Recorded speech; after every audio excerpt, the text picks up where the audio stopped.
Good morning. আজকে ভেবেছিলাম সকাল সকাল একটা পজিটিভ মর্নিং শুরু করব। সারারাত লোডশেডিং হওয়ার জন্য সকাল থেকেই চোখ মুখের অবস্থা ভীষণই খারাপ হয়েছিল। ঘুম থেকে উঠতে দেরি করেছিলাম, তাই অফিসেরও টিফিনটা বানিয়ে দিলাম না। টিফিন না নিয়ে গেলেও অফিসে। তারপরে এই ইলেকট্রিসিটিটা আসতেই স্নান করে এখন বসে পড়েছিলাম ফ্যানের তলায়। আর এটা ছিল আগের দিনের খিচুড়ি, যেটা গরম করে নিয়েছিলাম, ওটাই খাচ্ছিলাম ব্রেকফাস্টে।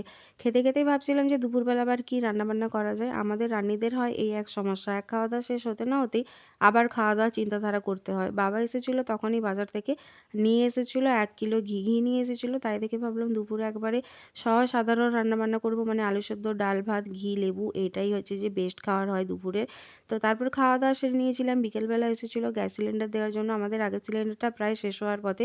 আগে থেকেই একটা আনিয়ে নেওয়া হলো। এখনের যা ওয়েদারের অবস্থা, জ্বালানিগুলো তো শুকনো করা নেই যে গ্যাস শেষ হয়ে গেলে উনুনে রান্না হবে। তারপর দেখছিলাম বসে, বসে ফোন।